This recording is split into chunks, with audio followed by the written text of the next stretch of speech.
freedoms and human rights in cooperation with Al Jazeera Studies Institutes on media coverage of the war as part of the 14th Al Jazeera Forum.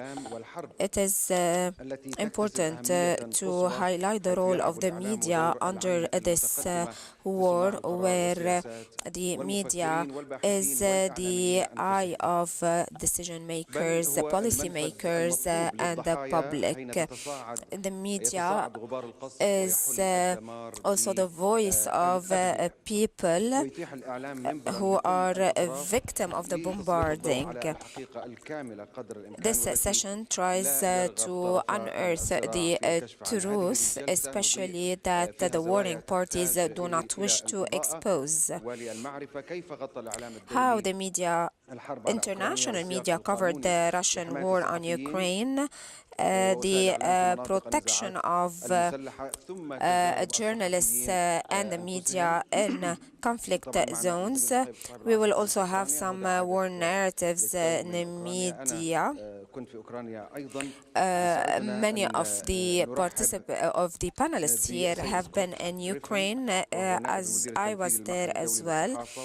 We would like to welcome Scott Griffin, the Deputy Director of the International Press Institute, Mr. Fahad Ahmad, the Legal Advisor at the International Committee of the Red Cross, Mr. Ahmad Waladdin, professional journalist and novelist, Suhaib Al-Asa, Palestinian professional journalist, and Huda Abdelhamid, an award-winning roving correspondent for Al Jazeera English. We start with Mr. Ahmad Waladdin, who has been working with Al Jazeera for a decade, covering many wars and conflicts in Afghanistan, in Uganda, Ethiopia, and he was a colleague who were kidnapped by al-Qaddafi forces. We thought he wouldn't be back with us, so we give him the floor to talk about his experience.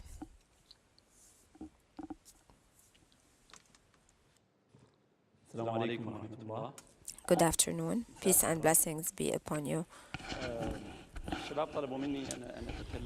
The colleagues asked me to talk about the main challenges that journalists face in armed conflicts and wars. 12 years ago, I was held in captivity by the Gaddafi forces. The intelligence officer who was investigating with us, and I had my eyes covered, saying that he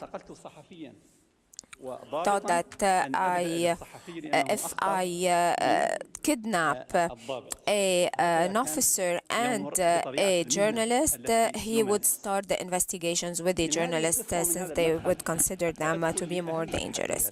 I'm saying this to tackle some of the challenges that journalists face, which are numerous and cannot be covered very shortly. There are four main issues that are considered part of the challenges that journalists face in covering conflict zones. First is the security challenge. We usually live in an area of uncertainty, an area where everything can change suddenly. So, on one moment you are in a safe environment or area, the next time you are in an unsafe one. So personal safety is the first issue of priority for a journalist. We remember the International Commission on the Protection of Journalists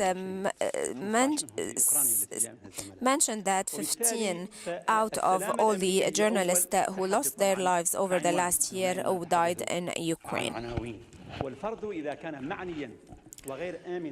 If a journalist feels unsafe, then they would be in a very difficult mindset or mental state. When you also work in a very chaotic region, your life would be on the lifeline. Some parties could look at you as a risk, as a threat, and sometimes your message could be misunderstood, and they might consider you to be taking sides, and you would be considered a threat. Being a professional is important, and the professional journalism is considered a humanitarian action, since the journalist would be conveying the suffering of people. On many occasions, your mind would be already busy surviving in this precarious situation, and at the same time you want to be very professional. The second one is an issue of knowledge. No one is prepared for the war. A war could erupt and you have to pack and go cover it. Sometimes you would have read a few things about some countries, however, you are never prepared to go cover a war, and then you would be on a race to learn about the political, the social and cultural context of a war, knowing about a background about the warring parties. So you are educating yourself while at the same time teaching the people and the audience about this war, while living in a very difficult and risky setting, especially that where you are working speaks the same language as you. They understand your reports and documentary.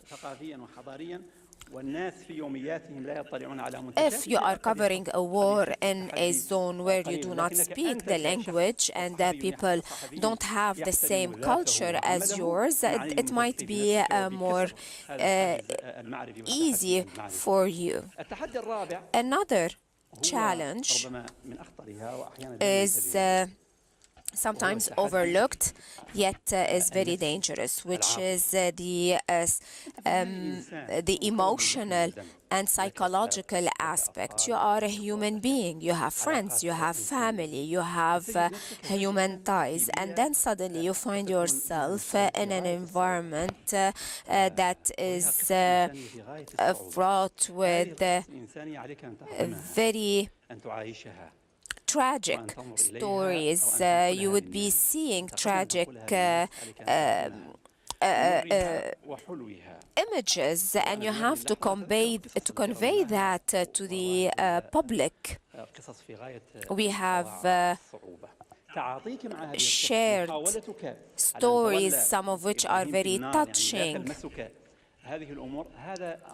and you cannot remain neutral in this case, and here lies the main challenge.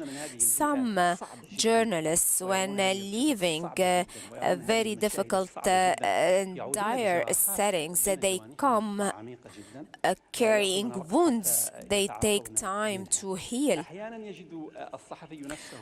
Journalists sometimes find themselves under this emotional and mental trying experience in a difficult situation, because they would be in a very difficult state. They get attached. Suhaib and myself, when we were in Afghanistan, we used to see those people whom we have seen coming in large waves to the airport, expecting us to help them.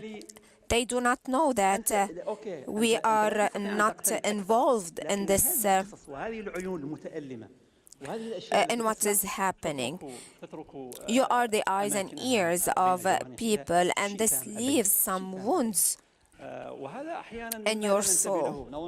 And this is something sometimes we do not pay attention to. When we pack again, come back to our countries, we would still be haunted by what we have seen. So these are the four main challenges that I wanted to share with you, and that journalists who cover conflict zones would be facing. And I stand ready to answer any of your questions during the Q&A. Thank you very much, Ahmed. And Ahmed, of course, he is a novelist too, so he wants to know about his story about Gaddafi brigades. He has a book called When I Was Hosted by the Gaddafi Brigades. I don't know how you managed to get out, you, Lutfi, Masoudi, and Hamdan, and others. Now we give the floor to our colleague Huda Abdel Hamid, and for those of you who watch Al Jazeera English, she is a roaming reporter and an experienced and seasoned journalist. She covered Al-Fallujah, Afghanistan, Africa, and she was present in the Arab Spring. Who can forget her coverage of Tahrir Square? She'll tell us about her experiences, especially from the Ukraine too. I'm going to be speaking in English. سوف أتحدث I think being a war or going to war zone carries a lot of responsibility. There are several issues here. The first one is as soon as there's a conflict, the world becomes polarized. The conversation becomes polarized. There's the bad guys and the good guys. And it's not really like that all the time. So mainstream media, I would say, when Ukraine war started, they were the good guys. Ukraine, they were the bad guys. Russia, obviously the invasion was difficult to accept. It was unacceptable, but everything becomes black and white. And I think as a journalist, in the end, you have to try to understand what's happening in the middle, because especially in a country like Ukraine, for example, people had mixed opinions, especially the more east you go, the more you'd find people who were very disturbed about this war, disturbed because their lives were turned upside down, were upended, but also disturbed because this war meant that they had to choose sides, and many of the people in Ukraine have roots that go to the Russian border, on the other side of the Russian border. They have families there. They have, cultural links. And a lot of people told me over and over again until just last week that since this war started, their families were completely torn apart. They don't speak to each other anymore. There's the ones that are on the Russian side and the ones that are on the Ukrainian side. And I think as journalists, we need to sort of listen to these people and understand that beyond what's going on a daily basis, beyond the bombing, the explosions, and all of that, there's also some deep, I would say, wounds that would take decades, generations to overcome, or maybe would never be overcome. It's something that, so there's this impact of the war on societies that is very important. Also, still remaining in the Ukraine story, as the whole world was focused on Ukraine, there was the issue of refugees. Many in the mainstream media sort of showed these streams of Ukrainians fleeing to the Polish border for safety, absolutely their right, families torn apart and all of that. But at no point did sort of the world stop and look at the fact that just 5 years before, there was the same stream of Syrians, Iraqi, Afghans also fleeing war, and they were not looked at in the same way. They were looked at, it's as if they were two different human beings. So And the responsibility of the media maybe during these conflicts is also to show that what happens here is exactly like what happens there, that at the end of the day, even when it comes to war, the world is one big village. And it's something that is always on my mind when I'm covering these kind of impacts. Our colleague earlier was saying that one of the biggest also challenges we have is that we get parachuted into a country, we don't speak the language, there's a lot of cultural differences sometimes. And when you speak to people, especially when you go through a translator, it's very difficult sometimes to grasp what they're saying.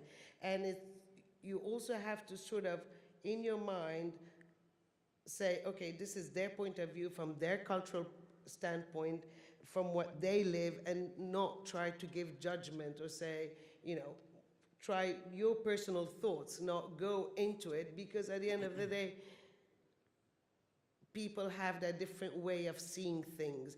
In Ukraine, people would come up to you, especially the old ladies, and would tell you, say the pravda, which means truth. Pravda, pravda, promise me you'll say the truth. And it's something that, it had a huge impact on me each time, because when you go back to your, and you sort of want to make sure that you're really representing what they are saying, how they are seeing it. Exactly the same situation I thought during the US-led invasion of Iraq. Iraq was the bad guy, the US-led coalition were the good guys, and that was it. And that was again another moment where the world, the media, the message that people were getting around the world by watching television was that, black and white, and no gray area in the middle. And this is something that I think the media still hasn't managed to deal with very well. We still need to find a way to explain that it's much more complicated than what it is exactly. Then obviously there's other things that are also very challenging. When does someone tell you the truth or someone is trying to play you? That happens all the time as well. You come, you represent something, Al Jazeera, a big name, an powerful name in the eyes of many people. You'll find those who will try to give you a wrong information, those who will try to manipulate you to try to get their message on air. And that is something that you have to watch out all the time because it can cause a lot of problems. Then you can have, one wrong sentence can cause a wildfire sometimes. And that is a responsibility that us in the media need to take and need to make sure that we deal with it. And then, as you said earlier, the personal impact on you. Again, we go there, you listen to people, you listen to their stories, you see the utter suffering they're going through. You try to be neutral, but sometimes it's just impossible because you're a human being. You cannot be neutral when you see, like I used to see in Iraq, bodies in a million pieces after a suicide attack. How can you stay neutral to that? How can you stay neutral to a father who lost his 8 children and his wife? You cannot stay neutral to that. So I think one of our responsibilities is to put ourselves in check all the time, throughout the day. Throughout the day, each time you speak to someone, each time that's what I do, it works for me, but just take a step back, analyze it in your head again, and go further. Otherwise, you can really get sort of dragged into a narrative and lose sight of your mission as a journalist, lose sight of trying to be as neutral as possible, lose sight of relaying that story to your audience in the most simple way, so everybody could relate to it. Thank you very much. هدى طبعا بتتكلم عربي بس زي ما قالت لي عربي بلدي. Huda said I can speak colloquial Arabic. Now we move to Suhaib Al-Asa, You know him when he stands next to this huge screen explaining what goes on in battle, and he spent 2 months in the Ukraine, in fact, and like what Ahmed said, he was in Afghanistan covering the American withdrawal from Afghanistan. He worked as a field reporter before joining Al Jazeera. He is a senior journalist and a roaming reporter. The floor is yours, Sohaib. Ahmed has opened old wounds. I almost forgot about them. I remember when we got to Afghanistan after 6 months on a military flight, we were waiting for a safe landing spot at Kabul airport. Everybody was trying to make their way to the airport in the hope of finding a way of escaping the country after the Taliban's takeover of the country. The American officer who was coordinating the entry and exit of people, he discovered that there was a group of who were trying to leave the airport at a time when so many others were trying to make their way in. The officer was rather surprised. In fact, he said, where do you want to go? They said they were going to Kabul. He said that he thought that we people fighting soldiers are the craziest people on earth, but it seems that people in the midst of conflict and armed conflict are even crazier than we are. Oh, we can make comparisons later, but when we talk about the experience in the Ukraine, which was the most sensitive, probably because we as journalists in the Arab region, I'm a Palestinian journalist. I was born in Palestine. I am haunted and obsessed with the idea that from the moment I entered Ukraine, I always had to make comparisons, compare what happens in the Ukraine, what happens elsewhere, and the coverage of Afghanistan and the coverage elsewhere. This idea was present in my mind throughout my coverage of the war and how the international media dealt with the Ukraine. Of course, there were people taking sides, and so how we in Al Jazeera, maybe we were the only channel who had reporters on the front line, not all of them. Definitely, they were on one side, on the Ukrainian side, and we saw journalists from Western European countries who spent months and who adopted the Ukrainian narrative.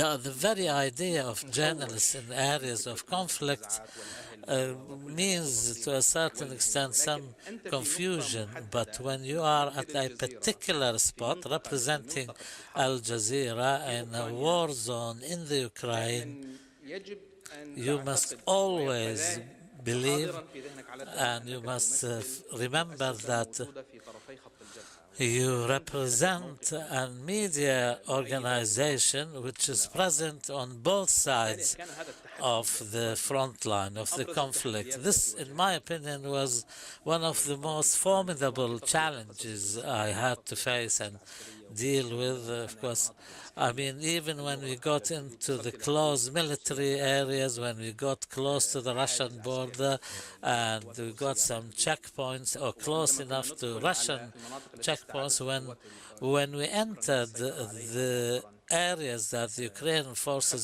managed to liberate, sometimes even after 24 hours, after 7 months of Russian control, the Ukrainians managed to regain control.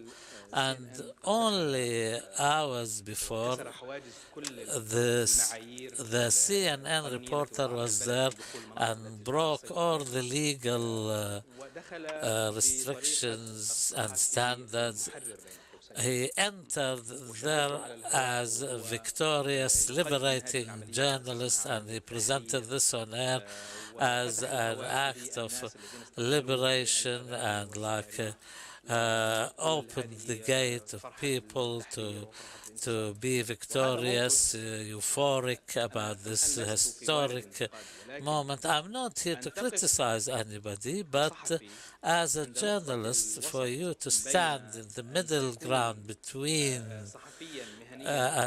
being a professional journalist, that you listen to all sides of one narrative or story, or allow yourself to be dragged into to be leaning more towards one side than the other. An Arab journalist, if an Arab journalist were to do that in Iraq or Palestine, what if an Arab journalist went to an air celebrating a military operation or an attack on the American forces in Iraq? How would they have been treated?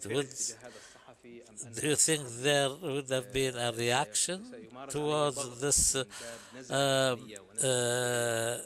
journalist? Maybe pressure will be applied against him to strip him of his credentials as a journalist.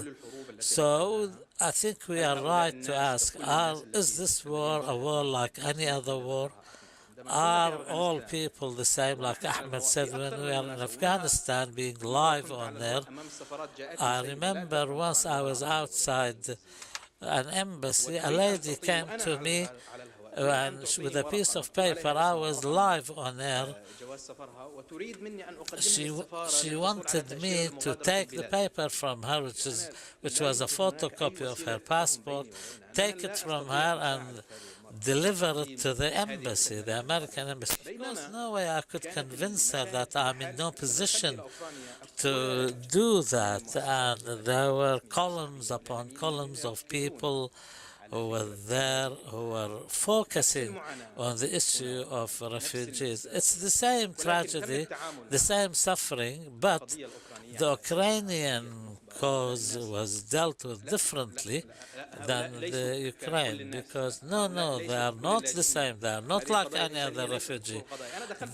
I went to the Ukraine. I saw some horrific scenes. I went to a school in Kharkiv that the children had to flee the scene without even managing to take their bags and books and pencils and shoes. So therefore, comparison was always prominently featuring in my mind. What I saw in Iraq, what we saw in Palestine, what we see in the Ukraine, but the big question, the pertinent question remains, why wasn't the coverage the same? And why weren't we at the same distance? I cannot say we'll be neutral 100%, but at least we must always bear in mind that there is always that certain push in one certain direction at the expense of the other. I'm not justifying what the other side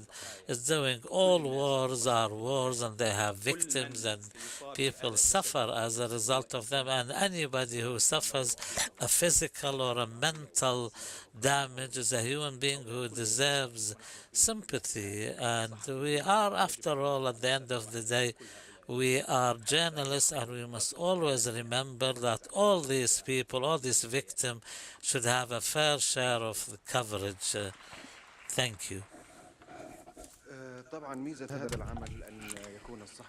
The idea behind this session is to have journalists and reporters convey as much as possible of all the scenes that they would be witnessing. Al Jazeera was at an equal footing from the Russians and Ukraine. Allow me to share with you my experience. I was in Kiev at the beginning of the war. We stayed there for around 40 days, which is relatively a long period. I had the chance to meet President Zelensky in an interview during that critical situation. And I was lucky to be able to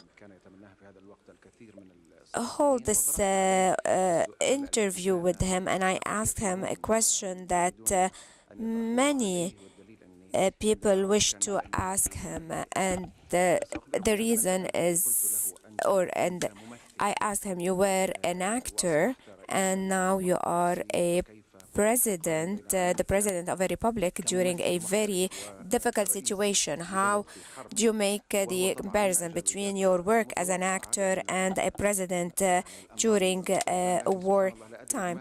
And he said,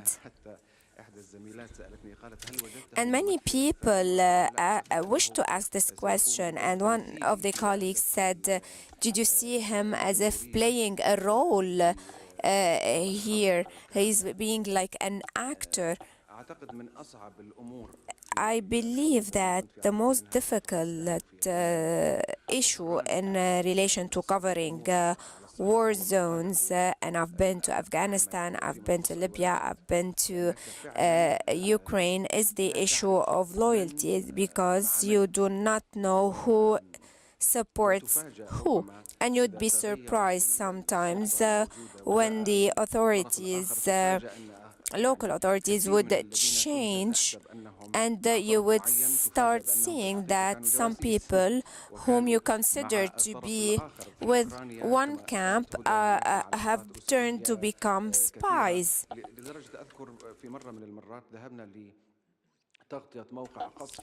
We went once to cover the bombarding in an area. The lady who was translating for us used to ask people where the location of the bombarding is, and people did not weren't responsive. And then she would say a word, and then they would become responsive. And later on, I learned that she used to say a word in Ukrainian so that people would know that she is one of theirs, because people there did not make the difference between Ukrainians and Russians. So that is the feel that a person would notice when seeing a human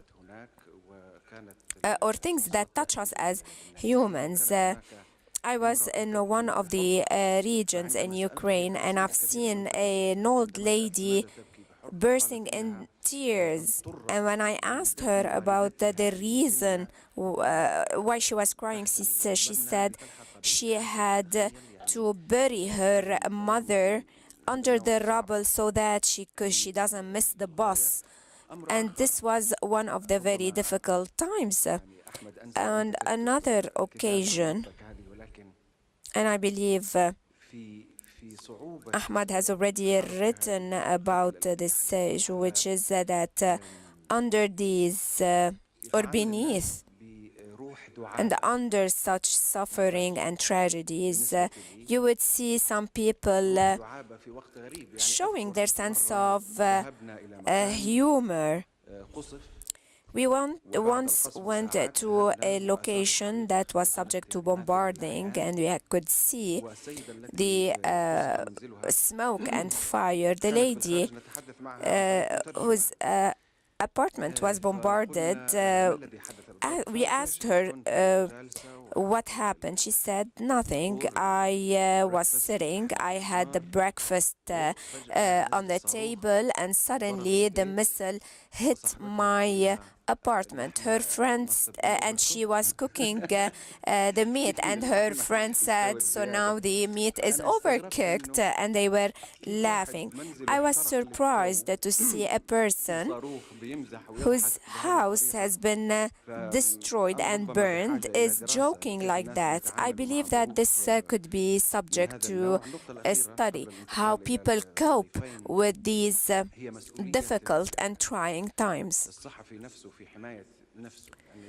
And regarding what the colleague said about reporters having to protect themselves. This is a very good advice, and this is something that is relevant. I got my first advice, by one of the colleagues who said, "Don't try to be a hero." And I think that this is true. Some people or reporters take unnecessary risks that the price of which could turn and be very high. I would like to move now to Mr. Scott Griffin, the Deputy Director of the International Press Institute. Mr. Scott, there is a long debate on the media coverage of the war in Ukraine. Could you please highlight this issue, and especially when it comes to neutrality or taking sides? So thank you very much. Thanks to Al Jazeera for the invitation to IPI. And just a little bit about our organization. We're a global organization, a membership organization, and our focus is on defending press freedom and independent journalism, and that will be more the focus of my comments, to understand the impact that this war has had on the ability of journalists to do their jobs and report independently and freely on the war, both in Ukraine and Russia. And I think what you will see through my comments is that the war has had a really destructive impact on the media as well, in terms of their ability to do their work.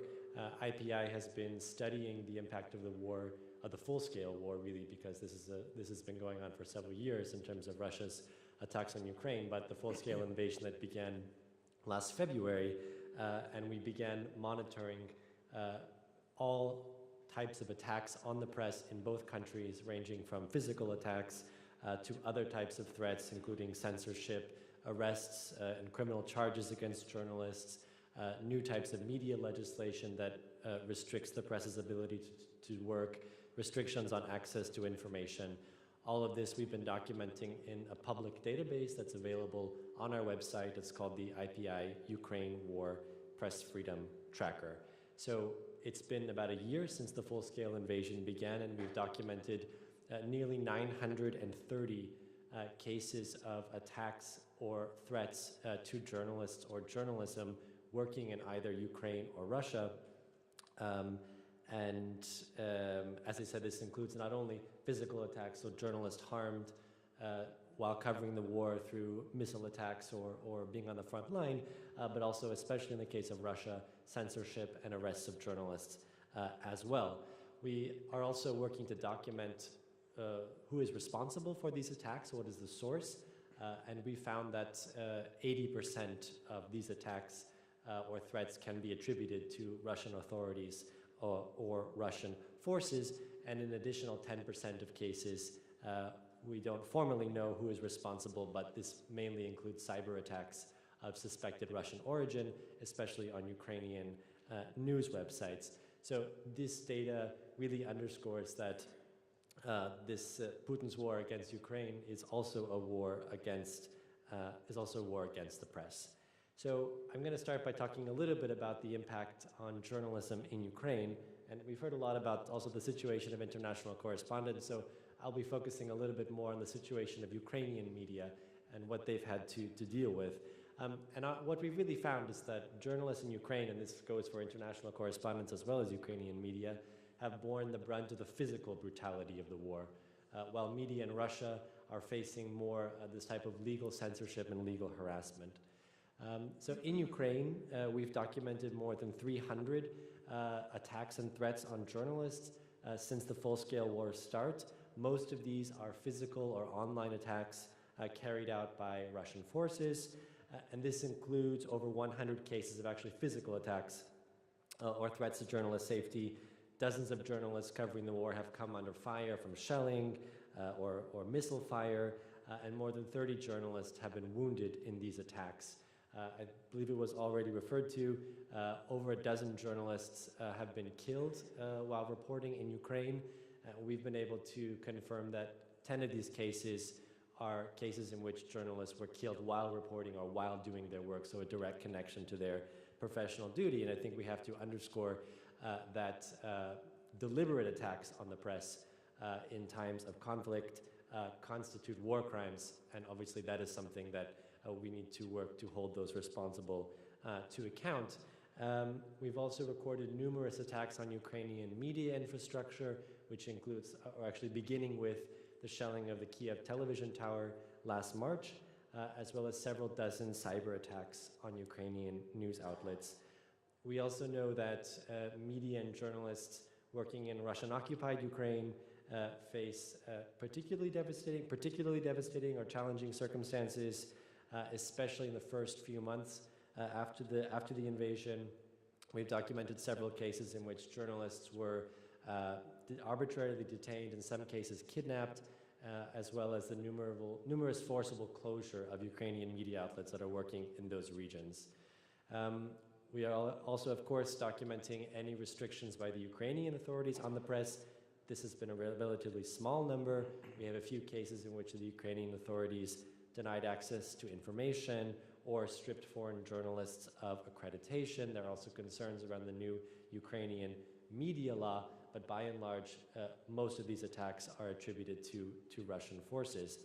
So this data is really important because it helps to sort of understand the scope of what we are talking about, but it only tells one side of the story, I think, and the other side of the story, at least regarding Ukraine, is really the resilience of Ukrainian media working on the ground, which were really forced to sort of regroup and rethink how to do their work in order to serve their communities, but also to serve the wider global public with information.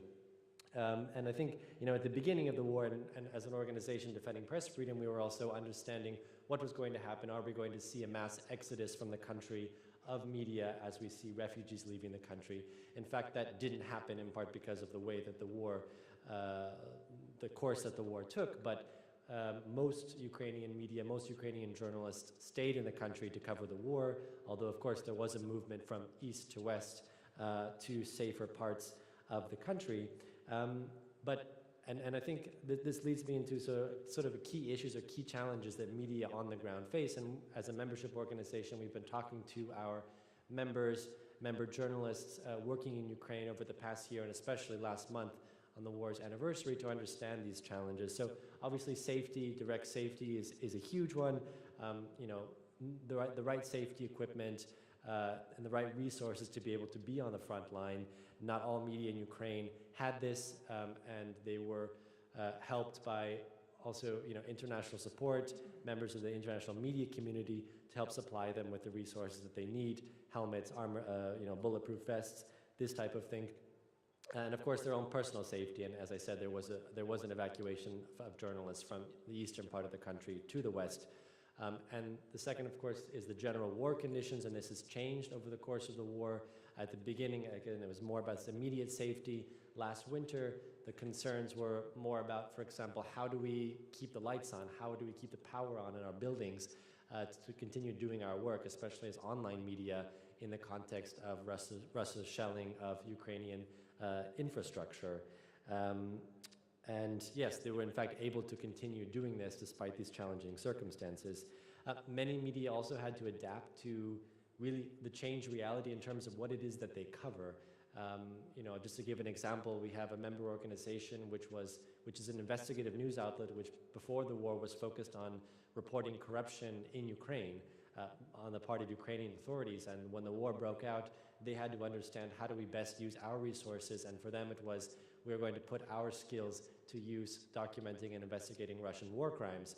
When I spoke to them last month, they're still doing this work, but also confronted with the dilemma of, we actually need to continue doing our core work of also investigating corruption in our own country in order to understand what Ukraine will look like after this war.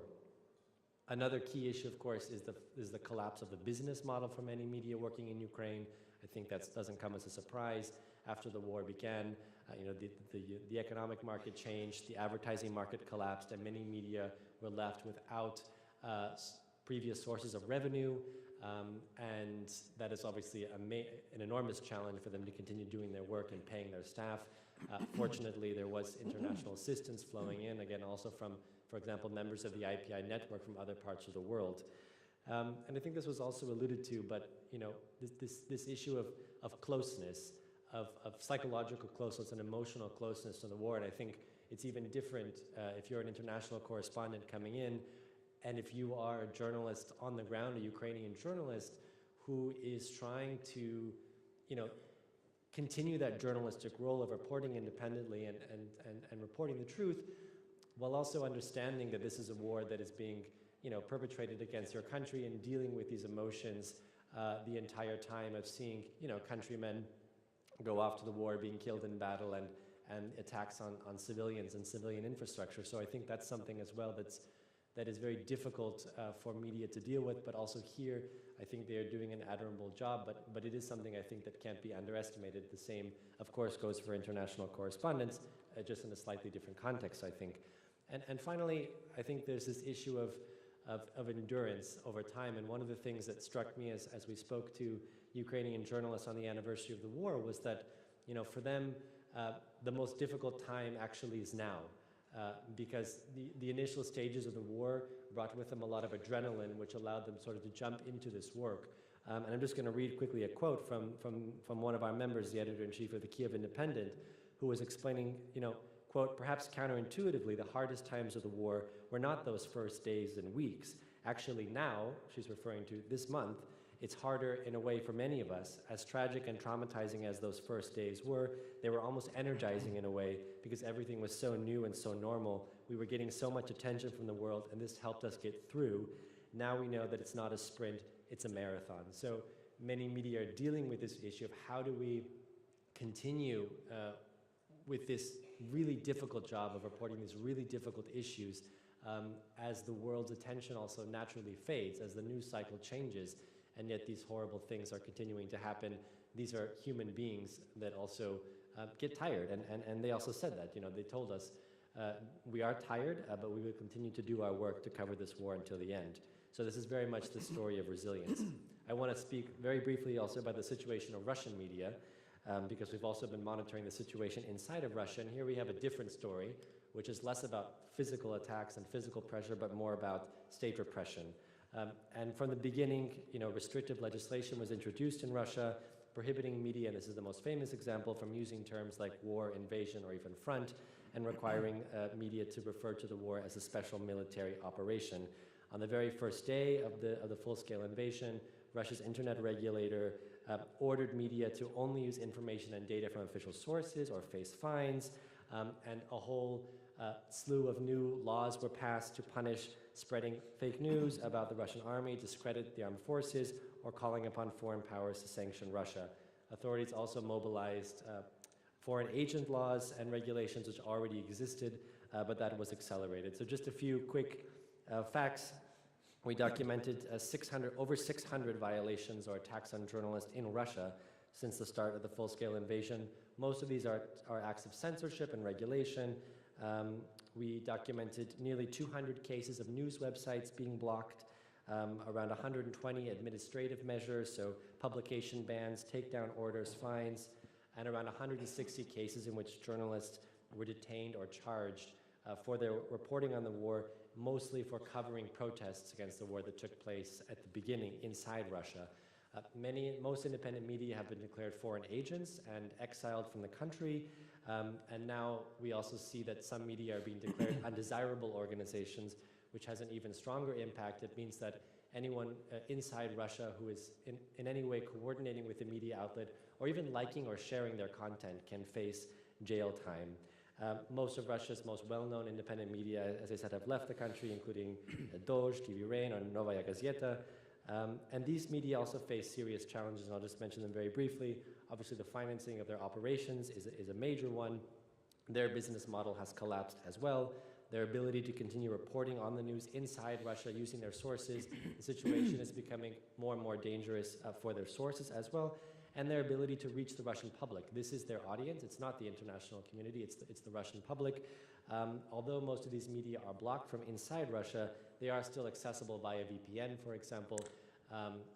But this is obviously an extra hurdle that consumers of news need to do themselves. So it's a very challenging situation, both in Ukraine and Russia, and I think, again, that's sort of the tenor. I'm almost finished, which is that this war has been not only a war on Ukraine, but also a war on the media. Thank you.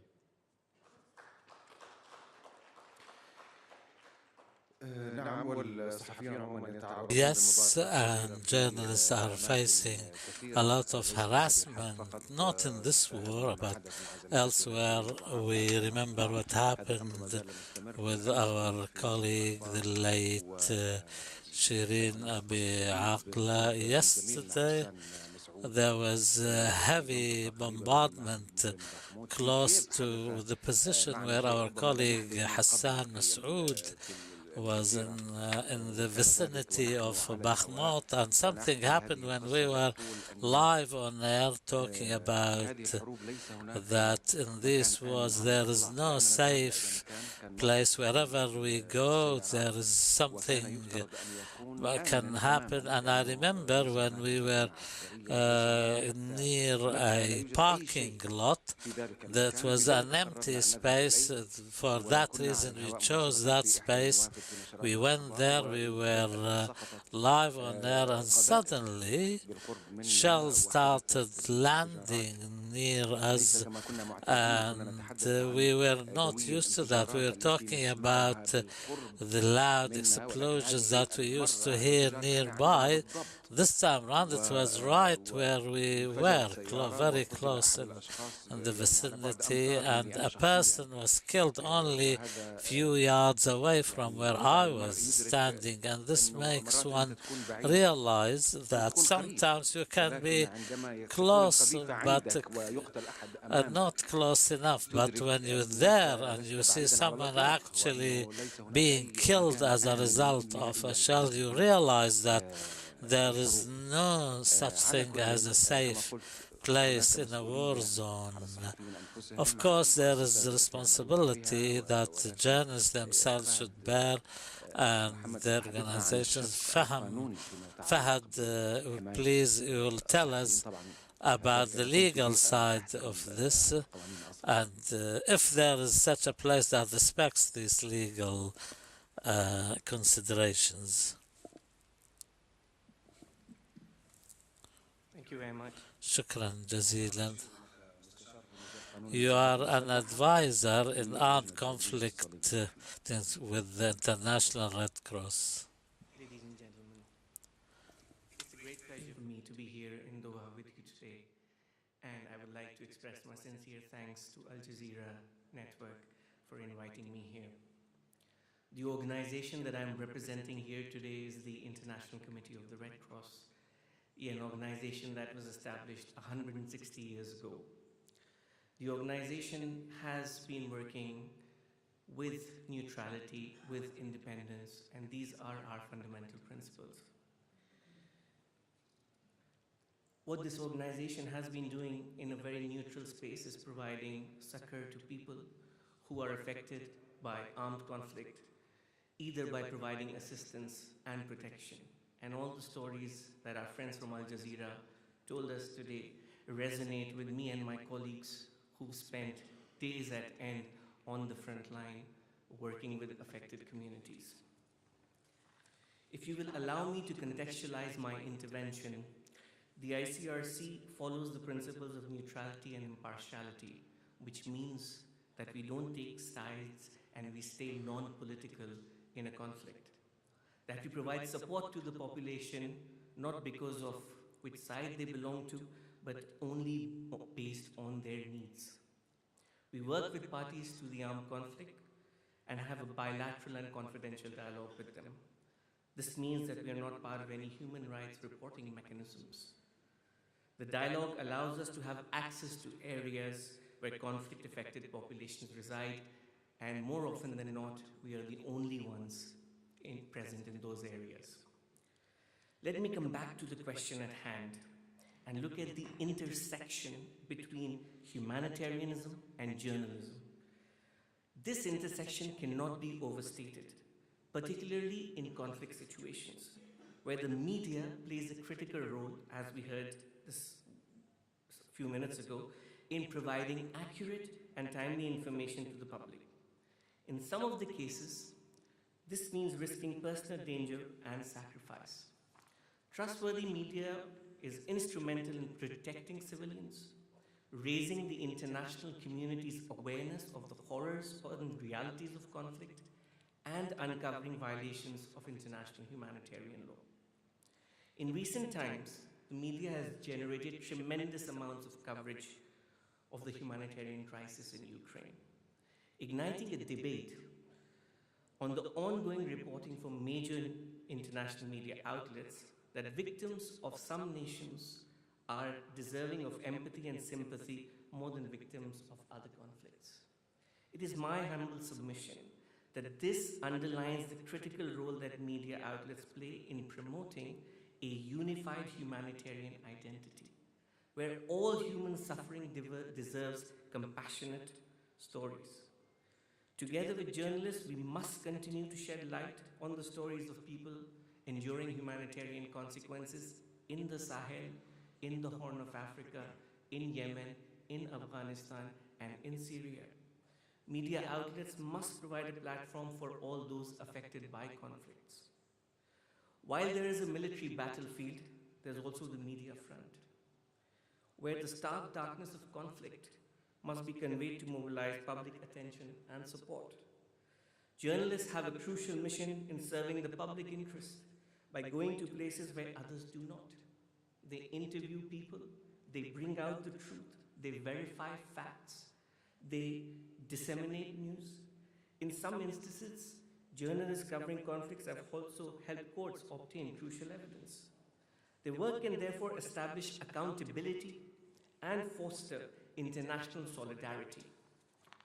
This, however, as we all know too well, comes at a cost, as journalists on duty in conflict zones often face immense challenges.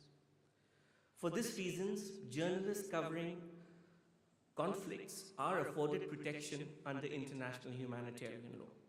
And the importance of referencing and adhering to IHL cannot be overstated. Words, definitions, expressions have a certain meaning under international humanitarian law. And when journalists use these words, they have an impact on the discourse in the international arena. By doing so, the journalists can enhance their reporting, they can promote better safety for themselves on the ground, and foster a better understanding of armed conflict situations. They can also raise and showcase the work of humanitarian agencies and therefore connect them with the communities who deserve to be connected with these humanitarian agencies. As such, the ICRC engages with journalist associations, and we've done so at least in this part of the world in Kuwait, Oman, and in Doha previously with Al Jazeera, training journalists and news editors. Now, at first sight, if you look at what's available in terms of protection to journalists under international humanitarian law, you will only find two references in the Geneva Conventions and its additional protocols. There are two articles, and I'm a lawyer, so allow me to also quote the provisions of it. Article 79 of Protocol 1 and Article 4 of the Third Geneva Convention. These are the only references to media personnel in the Geneva Conventions and additional protocols. However, if you were to read it with all the other humanitarian rules, you see that there is actually quite a comprehensive protection accorded to journalists under international humanitarian law. All you have to do, and now you know that journalists are treated as civilians. All you have to do is to replace the word journalist by civilian, or the vice versa. Replace the word civilian by journalist, and then see the provisions that are available within the Geneva Conventions. And you see a plethora of provisions that accord the specific protection to journalists. Now, thus, in order to perceive the full scope, you need to see it in totality rather than looking at the references. The existing laws do provide protection, and I'm coming to the question that was raised to me by the moderator. They do constitute a solid and realistic basis for shielding media personnel from harm as they work in the battlefield. However, the most serious deficiency is not the lack of rules, but a failure to implement these existing rules and systematically investigate, prosecute, and punish violations. The ICRC is trying as it can as a humanitarian organization, as a guardian of the IHL, to promote these rules to weapons bearers, to states who hold the responsibility of implementing the Geneva Convention, and to use them on the ground. It also, however, requires that states themselves hold those who violate these rules to account. And each party to an armed conflict, each party, must respect and ensure respect for international humanitarian law. When reporting from war zones and other areas associated with armed violence, journalists can often be exposed to danger. This is not a new thing. The ICRC's media office can answer questions or call for assistance from media professionals, their families, co-workers, or the media organizations, if the media personnel are detained, missing, wounded, or unfortunately killed. If the circumstances allow, the ICRC, within its mandate, can seek confirmation of an individual's detention, capture, or deprivation of liberty, as the case may be, trace the whereabouts of missing journalists, and help them restore or maintain contact with their families, organize evacuations, and in the worst case scenarios, transferring mortal remains. I think I will stop there, but if there are any questions, I'd be happy to answer them. Thank you very much. We'll take some questions. إذا كان في حد عنده please. As a question, please. Dr. Mustafa, that's the ladies first. Dr. Mustafa, but ladies first. Thank you for giving me a chance to ask a question. Will you introduce yourself, please? Olena Tregup, I'm from Ukraine. My question and comment, I have two questions, short ones. First to Suhaib, to you. You were describing your experience in Ukraine. That's Huda, and this is Suhaib. Oh, I'm sorry. So Suhaib is a man's name, and Huda. Oh, I apologize for that. Okay. Because you see, your titles are in Arabic, and that's why it's a bit hard for me. So, no, to the lady journalist who was covering Ukraine, you said that not everything is black and white, and that you met some people in Ukraine who were confused whether they support Russia and Ukraine. And I just wanted to ask you, before talking to these people, did you analyze the history of Ukraine and the fact that Russia de facto occupied eastern part of Ukraine in Donbass since 2014, and it was recognized by the International Human Rights Court in Strasbourg, for example, recently, that it was not a civil conflict, it was Russian hybrid warfare. And these people became weapons in Russian hybrid warfare. And did you ask them what information they were consuming? Did they watch Russian TV channels? And why they were confused about whether they support Russia or Ukraine? Actually, Ukraine since 2014. My first time I arrived there was during Maidan, and then from Maidan I flew to Crimea, and from Crimea I flew to Donetsk. So I saw all that beginning and how it was. I think what I was trying to say, and maybe I expressed myself badly, is that people, yes, there is the anger about the war. Yes, their lives have been destroyed, but when they also felt that they were torn apart, because I'm sure you know about that. There's many, you have blood across the border, in that, especially in that area. The more you move east, the more you get that narrative coming out. And people were telling me that, and until last time I was there, that they are torn apart because at the end of the day, this war is having an impact on their own family. Brothers don't speak to each other. I know a person who works with us whose father doesn't speak to her anymore because they are divided by both sides of the narrative.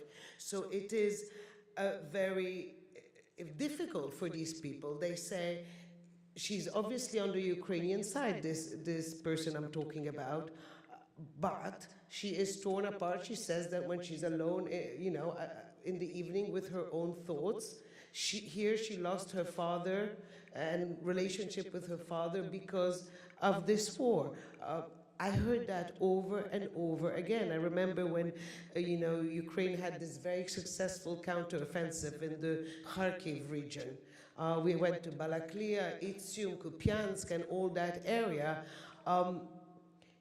People there were, they'd lived 6 months under Russian occupation. They saw one narrative, and then the Ukraine came in with a different narrative, and they were completely confused in their heads. And a lot of people also there had said, we made the choice to stay here. We don't know if we've been lied or from each side, from which side. There is the war of propaganda in any war, in any conflict around the world.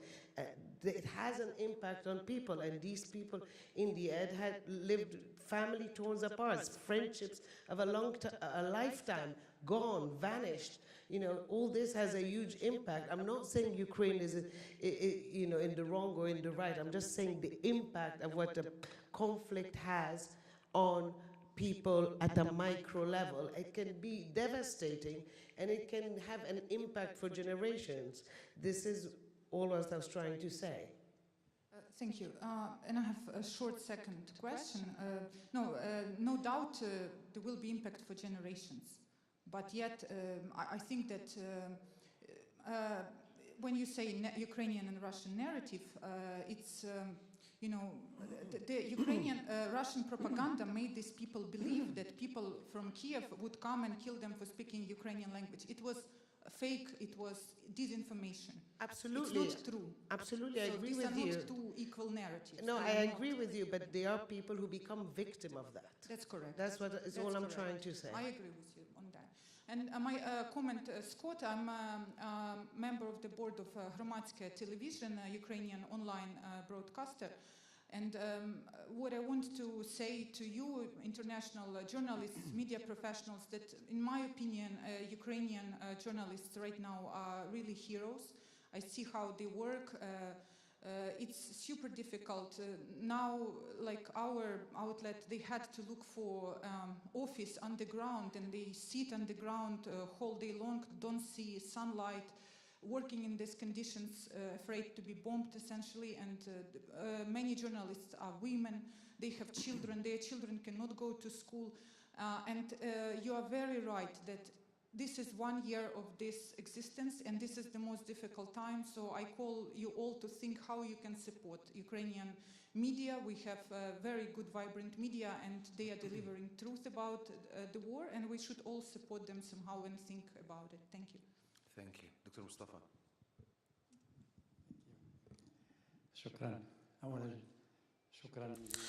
Thank you to all the participants and for this important panel.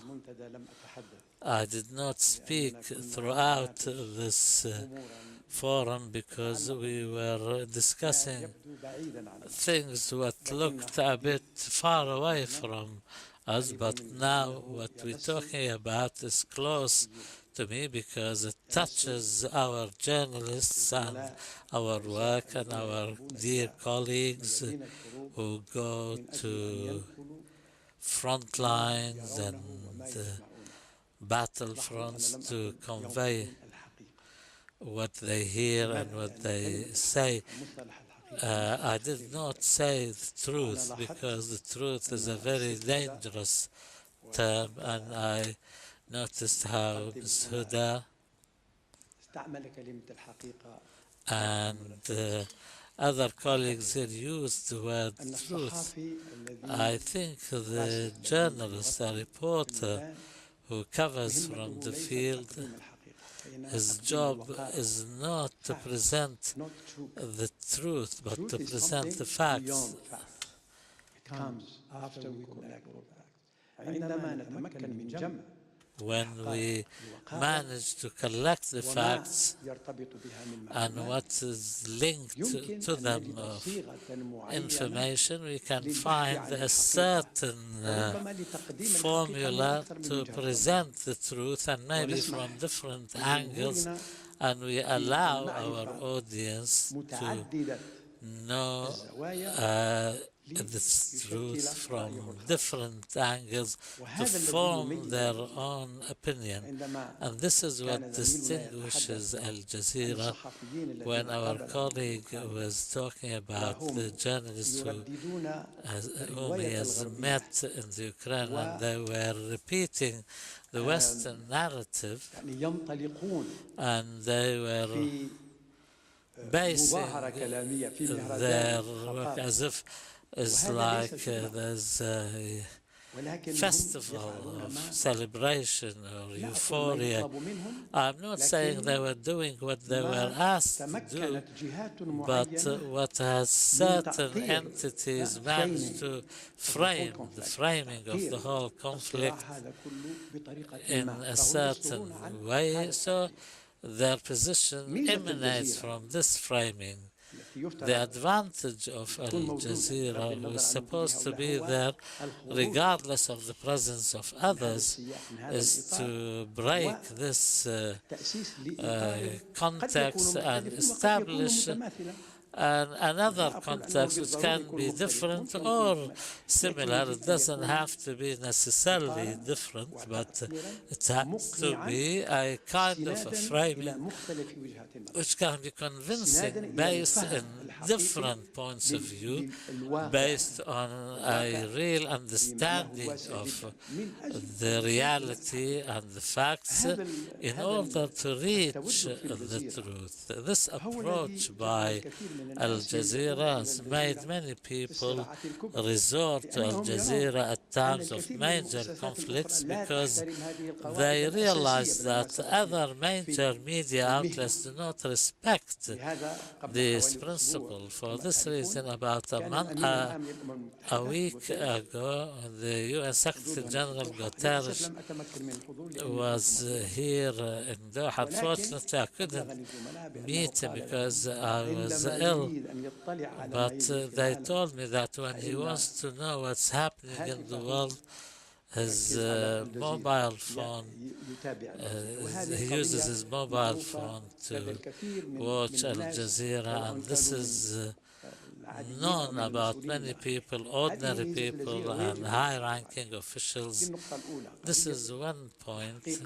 The point of conveying the truth is not necessarily the job of the reporter as much as conveying the information accurately, honestly, fairly, and then arriving to the truth can come through the discussion. The other point is how can we be prepared for war?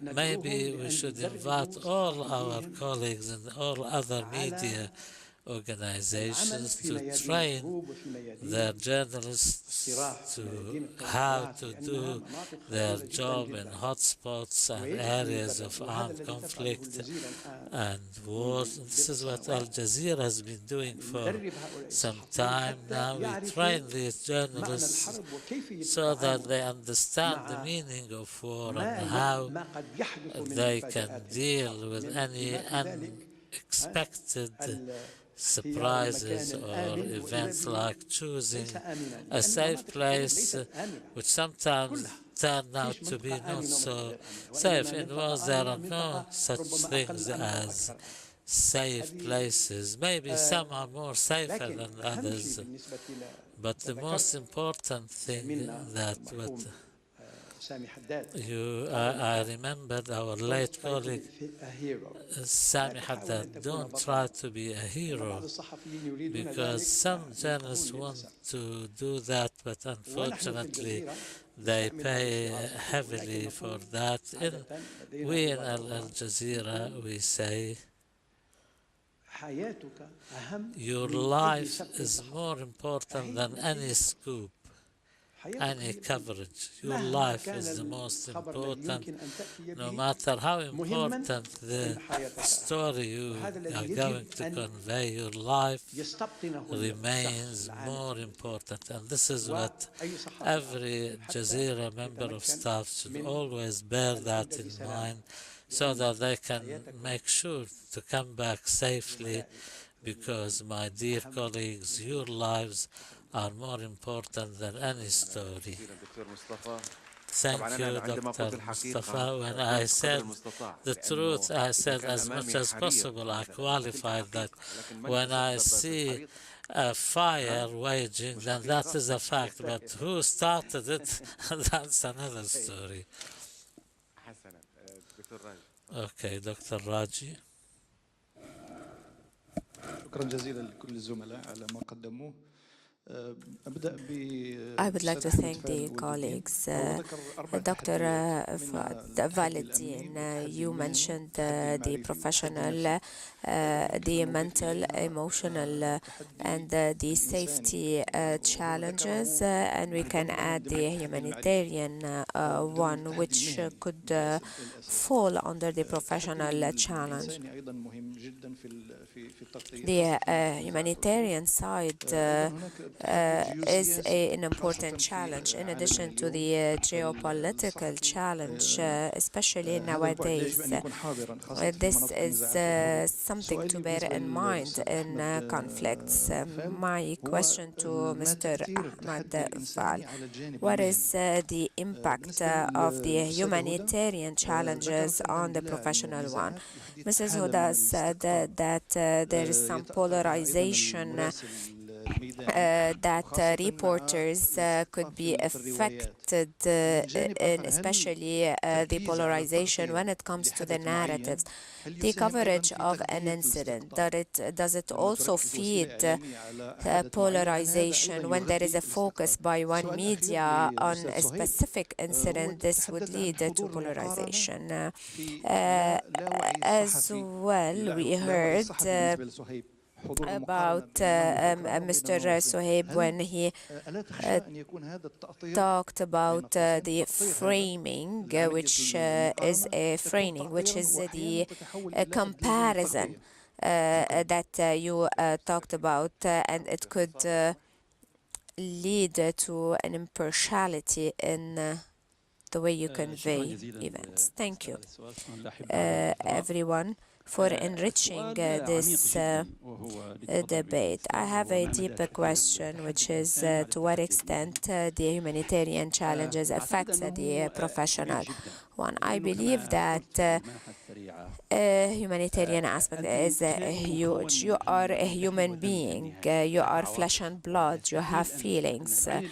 And it's difficult for you to see the scenes happening while maintaining neutrality or not being affected. And we are trying to convey the reality. As we said, you have feelings, you're flesh and blood. Being professional becomes sometimes a challenge.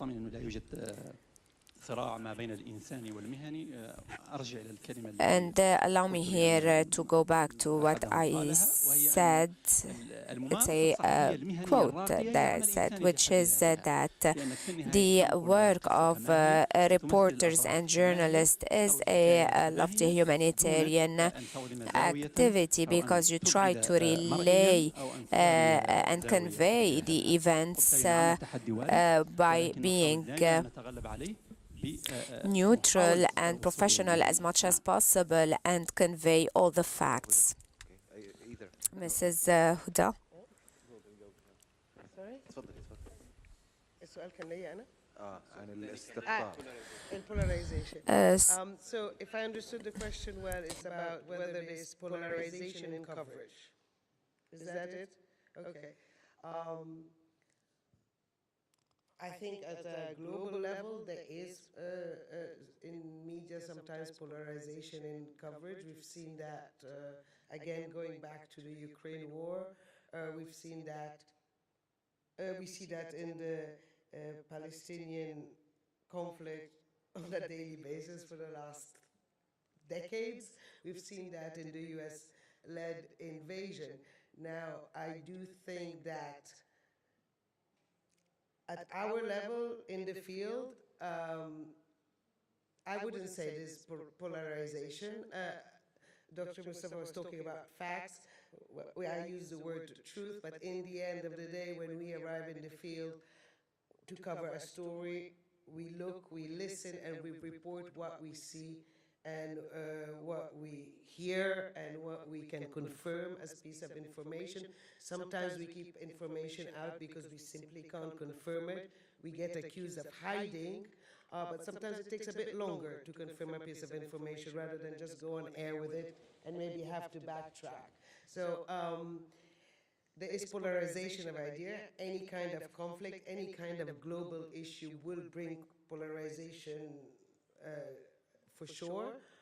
It is the mission of the journalist to keep out of that as much as possible. And that's what I was saying at the beginning of this session, that throughout the day, my way of making sure that I don't get dragged in is to sort of always have a stop, recap in my head what's happened, what I heard, what I've seen, and keep on go on, just to be sure that you don't get dragged into the polarization. Now, if you speak to someone and you interview that person, and that person has an opinion, and that opinion is on one side, that is absolutely their right, and it's my duty to air that opinion, as it would be my duty to air the other opinion if that other opinion exists in that same place. Sometimes it doesn't exist, because as we said, war divides people, so it's very difficult that you'll find two opposing opinions in one same place. That is very difficult for the journalist. Or you would have one side maybe being too scared to say its opinion. That happens too. So, but it is all, but as a journalist itself, I think we can keep out, we do keep out of polarization. Opinions of people, they are polarized, and I think they should be aired no matter what they are, whether we like them or not. That's not my business at the end of the day, put it simply.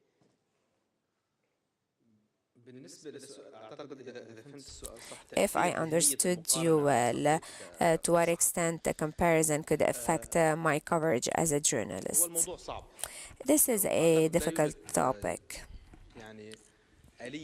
There is no clear mechanism on how to deal with things, who you are on the inside in your mind, and how you do this comparison, and what you produce to the audience. But the main issue remains that you try to convey the facts, all the facts as much as possible, or all the facts that you have within your reach. At the same time, you try to avoid framing these facts, whether positively or negatively. The coverage of the war in Ukraine was very sensitive, as Ms. Huda mentioned. You cannot go to the white or black areas. You cannot say who is good, who is bad. But in your subconscious, you are always aware of this comparison. The main challenge is to not let this mentality affect what you are providing to the audience and the public.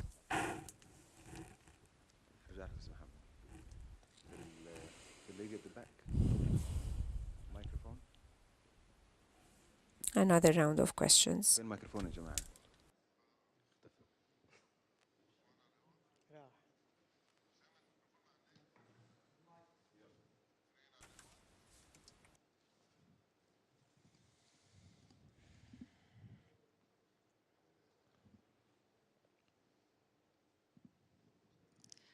فيرا بافلوفا سفارة روسيا الاتحادية شكرا على الدعوة. I'm from the Russian Federation Embassy. I would like to thank you for this session. I will be asking the question in English. Small question to organizers. Today we have a really interesting session, and thank you so much for that. But I have a question. Why among speakers we don't see correspondents of Al Jazeera who was covering the situation from Donbass and who was working on the ground from the start of the military operation? For example, like correspondents from the Moscow office. I do think that it could be really interesting to hear their experience as well, so why they were not invited. Thank you. I don't know who that question is to, but I wish these colleagues were here. Of course, that would have been more interesting, but I would say they're in the field reporting right now, and hopefully maybe in the future we... I was in the east, but not after the invasion. But I was there many times before. I was. مين كمان؟ أي حد تاني؟ الأخ هنا تفضل. أيوه. السلام عليكم، أيوب أخريف من المغرب. أشرتم إلى مسألة I'm from Morocco. You mentioned that you relate facts when you do not know when you are on the white on the or black side. However, regarding the Russian war on Ukraine, when it comes to double standard policies and human rights and dealing with the refugees, and as Arab reporters, for instance, living or witnessing how Palestinian refugees, Syrian refugees are being dealt with, and then how the double standards appeared when it comes to Ukrainian refugees, where we started hearing terms such as the blonde hair refugees or blue eye refugees. So as Arab reporters, how were you able to maintain the professionalism, and how can you, or how did you highlight these double standards? This is one question. Also regarding the psychological side or mentality of reporters and journalists, how do they overcome what they have seen? How would they heal the wounds or the tragedies that they have seen, especially when they cover a war and the horrific scenes of the war remain in their memory? Mr. Muhammad, kindly be concise. I have a question to Mr. Ahmad Fall. How can a reporter balance between immersing the public and realizing the whole story? How would he relate what is happening on the ground in the battle, mentioning all the overlapping or the intertwined events or facts?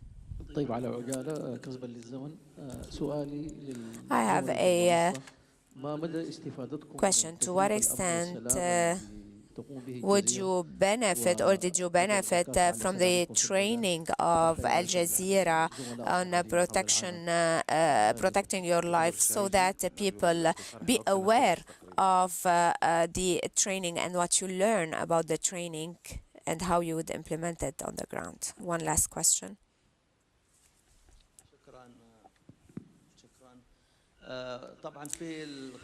Thank you. In the West, specifically in the United States, there is the concept of a war correspondent. In the Arab media, so far, we started having such a correspondent, especially in Al Jazeera. Most of them are in Ukraine and Donbass, in Kiev.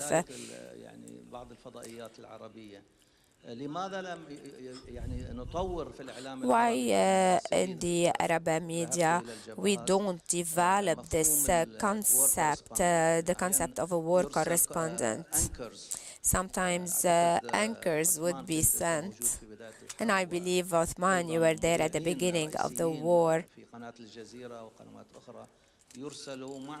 So correspondents or reporters would be sent, and they do not know how to deal with a war. They are not war correspondent. On the other side, we do not see any reporters on the Russian side, be that from the West media, the Arab media, the East media, and so forth. Everyone is conveying what's happening on the Ukrainian side. Why? Is it because Russia is denying such an access while Ukraine is granting it?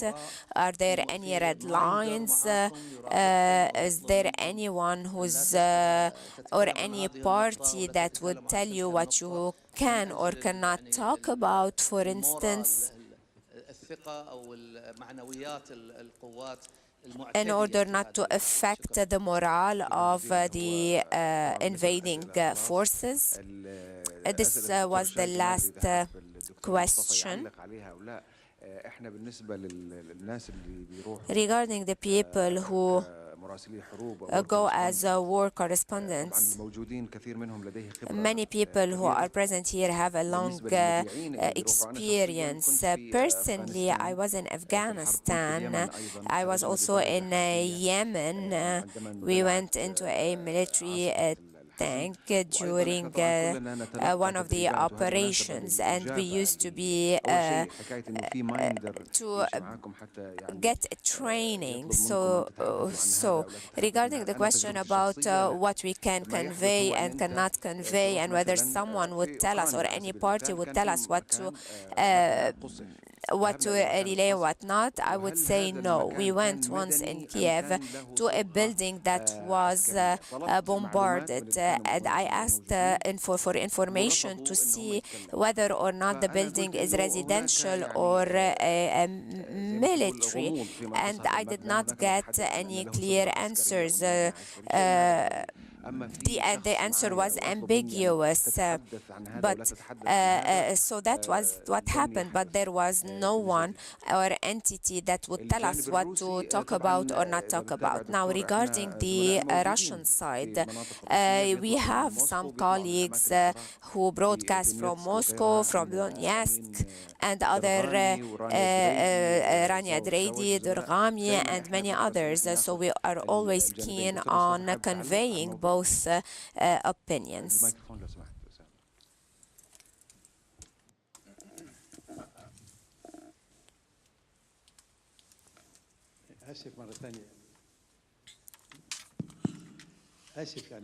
I apologize again for taking the floor. Some questions touch upon our network and our policies.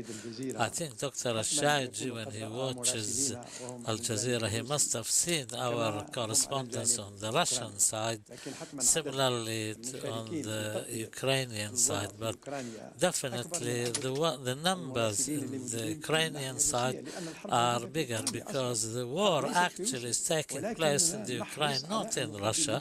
But we are keen to present Russia's point of view and the areas that the Russian forces have occupied, and once again in search of facts to form the image or the picture that one of our colleagues has mentioned. So this is clear enough for us, Al Jazeera. Secondly, anybody who is sent to a war zone will be either have received training or had prior experience in covering war zones and armed conflicts. Sometimes we bring experts from outside Al Jazeera. Some of our own colleagues provide the training to deal with this situation. They do not go without that. At least the bare minimum for us as the leadership of the organizations, we do not send anybody without training or prior experience. The other question, Ayub, about recovering from war, the impact of war. Our colleagues know this. We have a psychologist and advisor, all our colleagues who come back from missions in war zones can approach him to get the advice. We know how difficult this is, and many journalists go through difficult experiences. Sometimes their experiences are comparable to the fighting soldiers' experiences from the things they go through. So we provide them psychological help. As for benefiting from the training, I think you can decide, you can tell us if you so wish, but outside this event now and this panel, we can provide a report by the people in charge of the training to tell us more. As for the psychological impact, I tell you a secret that when we present the news bulletins, sometimes we see some horrific graphic scenes. I close my eyes, and once we were in discussion with Dr. Mustafa, he said to me, "You saw the package." I said, "No, I wasn't looking, I was avoiding." This is difficult. The training is very good. Definitely we benefit from it, but when you're there and suddenly a missile lands, what can any training do? Of course, there are other difficulties you realize when you're there on the spot, like the helmet or the bulletproof jacket is very heavy, to say the least, and sometimes you need to take them off. And Suhaib, they tell me time is up, but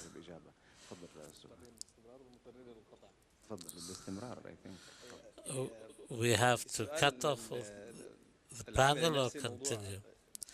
The psychological factor is important. Some things can be never forgotten or wiped out from the memory, so therefore dealing with them will always be fraught with difficulty. You have to forget.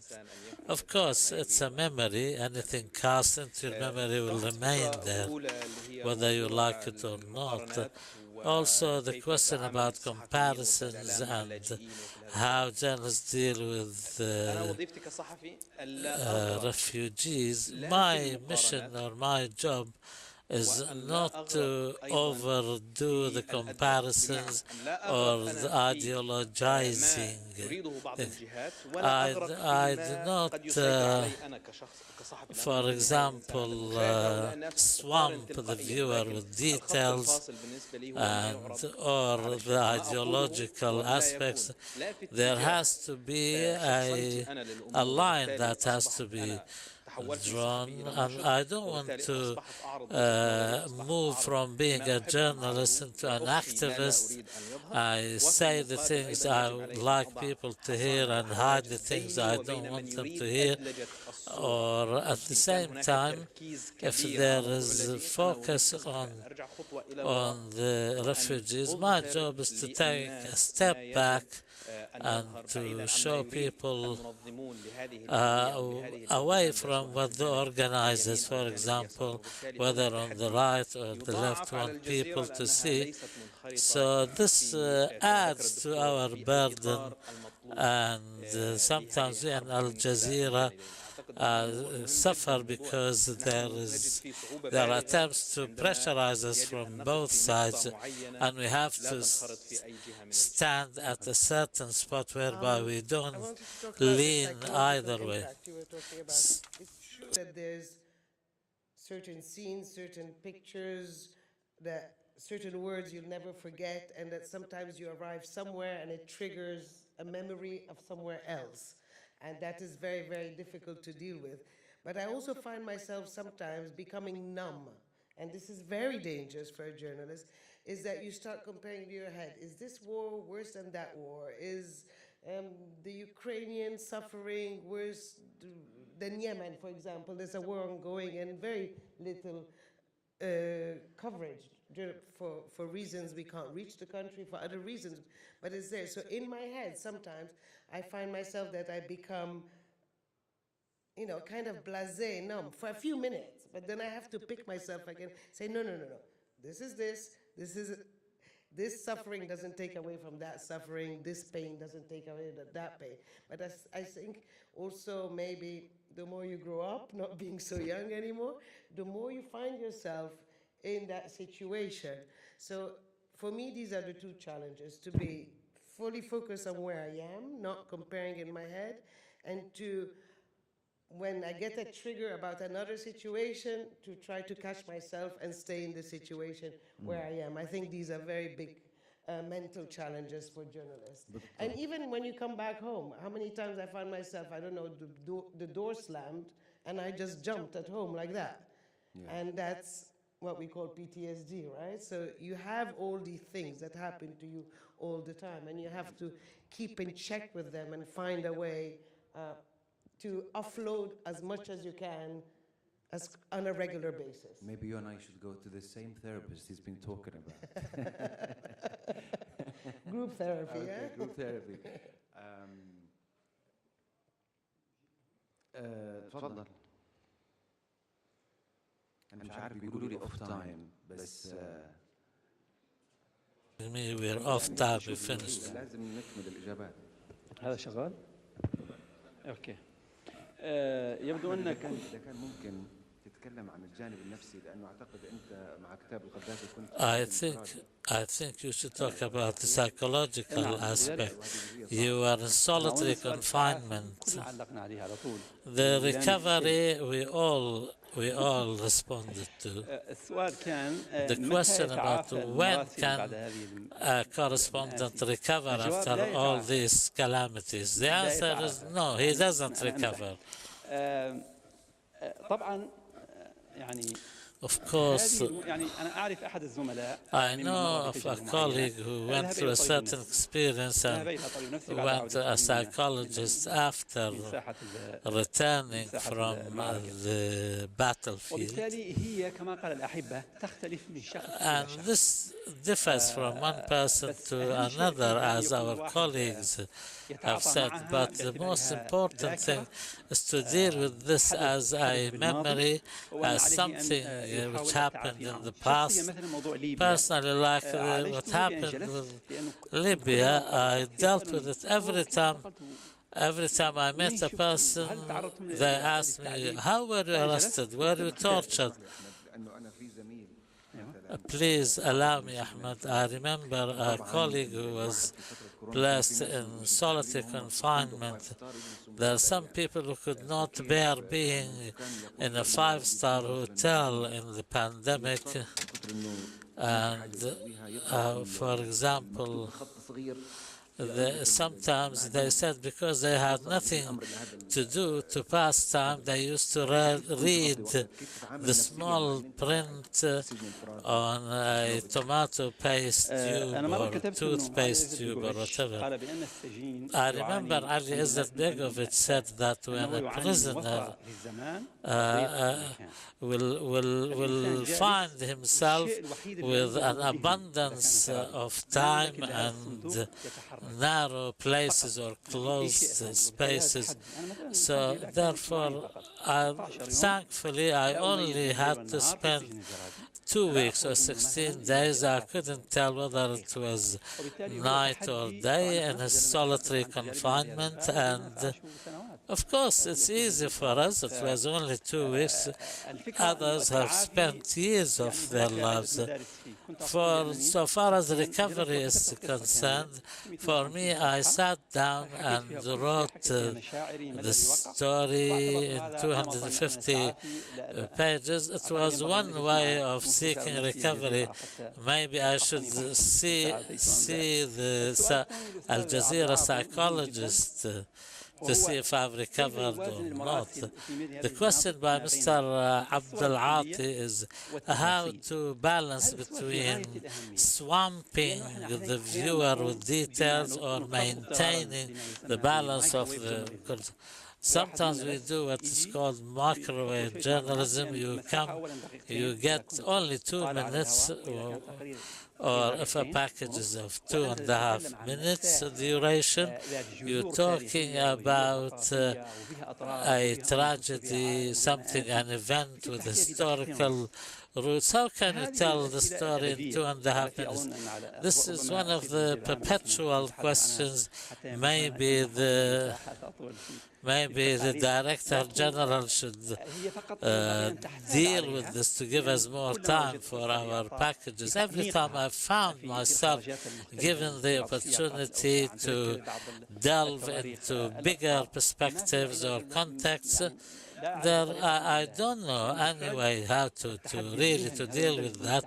This is part and parcel of the professional challenge and the challenge to do with the knowledge aspect of things, because the stories are big and time is limited and short. These were the only questions, I think. Yes. And this is the first time I find out that we have a psychologist. God help us if we ever need one. And now I invite Dr. Muhammad al-Mukhtar to deliver his closing remarks.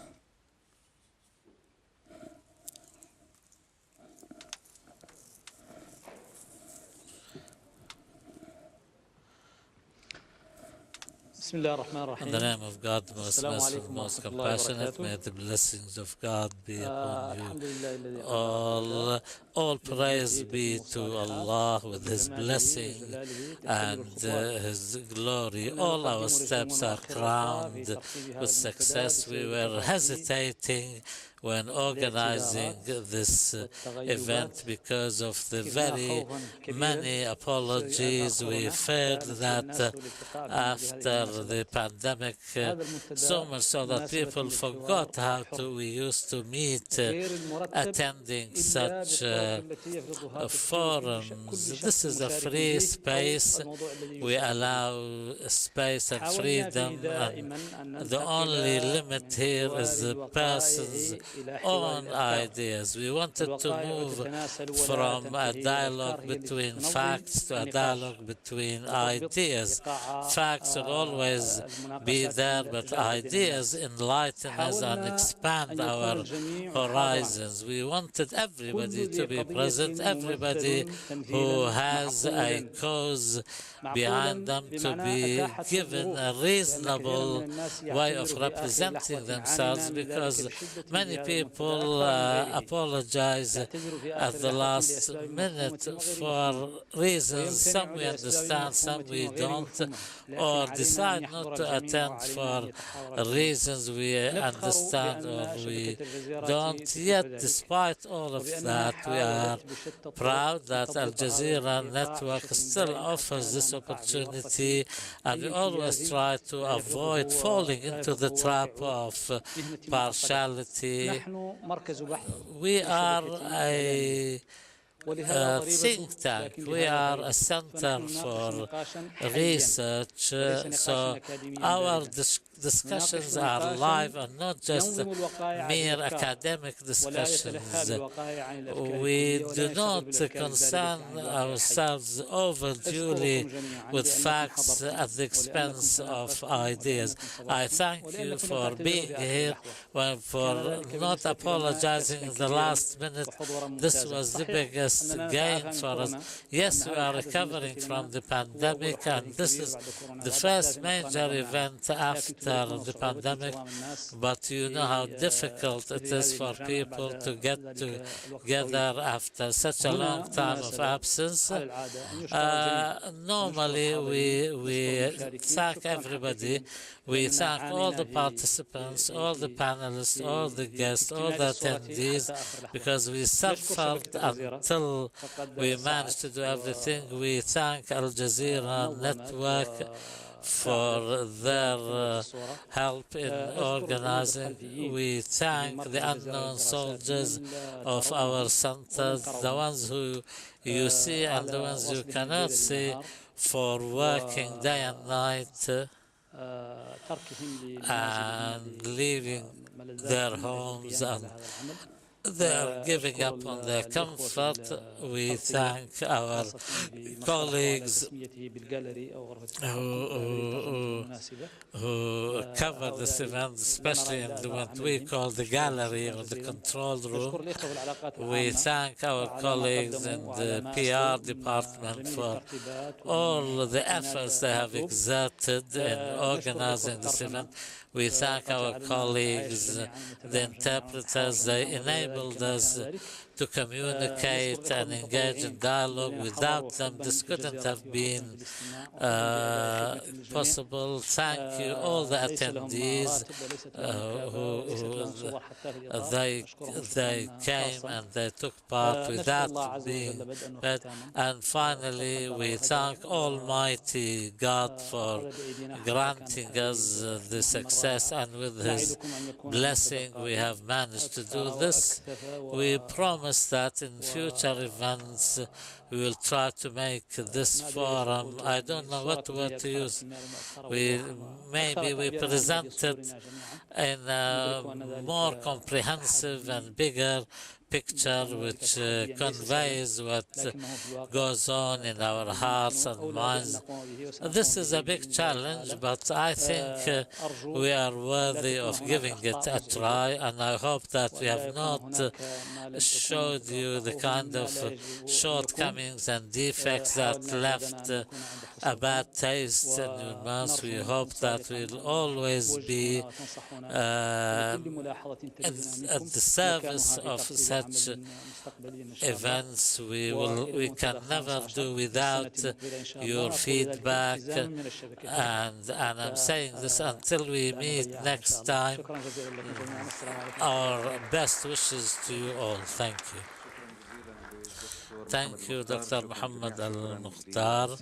Thank you, Mr. Fahd Al-Ahmed, Scott Griffin, Abdul Hamid, Suhaib Al-Asa. We see you always wearing a helmet in Kherson and Kharkiv. We're happy to see you now looking so smart. Thank you very much.